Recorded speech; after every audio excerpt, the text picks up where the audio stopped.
My name is Skye-Ali Johnson. I am born and raised of Ward 8 of Washington, D.C. The zip code 20032 wholeheartedly means the most to me, and I cannot express that enough. I'm currently serving on the DC State Board of Education as an elected student representative, and I must say once again, I am so and truly excited to be here. So thank you all. I was fortunate enough to have the DC Policy Center to reach out to ask my thoughts regarding how distance and virtual learning has affected my community, and we all know March of 2020 will be a time recognized as when the Eagle of Tribulations took flight. It is a time that will go down within the history books. And you guys are probably wondering, now what exactly do I mean by the Eagle of Tribulations? The eagle personifies COVID-19 and its harsh effects on the entire United States of America. I want to say that again, the entire United States of America.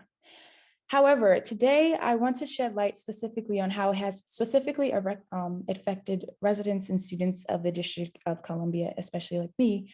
And this eagle did not set up students and families for success. This proposed new barriers and challenges, like students not being fully awarded the opportunity to be attentive to receive a quality education, laggy connections, and especially noisy backgrounds. Now, I have to admit, I did have a very positive experience with virtual learning. I was able to accomplish my goals I set forth, like obtaining all A's. I had the highest GPA within my entire school that virtual year, with the full attention and support of my mother each and every day, who I truly do thank.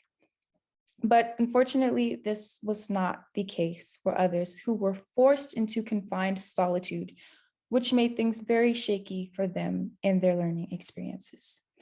With unstable housing situations, mental health rates spiraled and deteriorated for residents, which were at an all-time high, woefully including traumatic sufferings. Students did not cope well.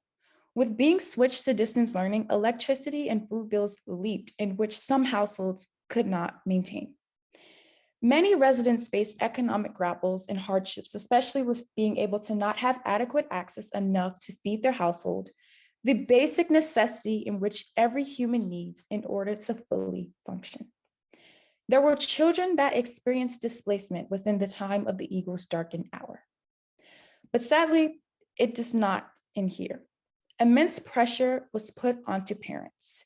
Parents had to take on the role and responsibility of being teachers as well. This put a heavy strain on parents to get involved with students' learning despite having other work responsibilities and commitments in order to maintain a stable financial household and income. To add insight to various perspectives, teachers also faced distress with trying to adjust to new ways of learning and living.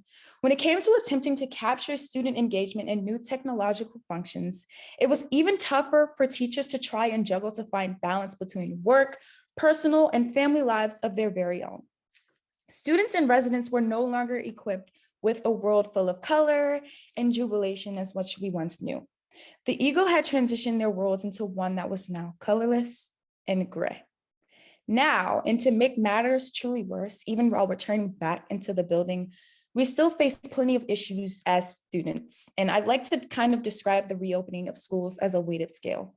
While there are some positives on this other side of the scale, there are a lot of negatives on the other side of the scale that heavily tilt. So I want to ask you all this one question today. When will this challenging eagle land? Right now, it's hard to say, but what we have discovered as people, as family, and as a community, and as a whole, is that there's a greater need to stand together in unity. To support and uplift one another is especially essential during these unprecedented times, and I want to make sure that we all connect this message of unity today.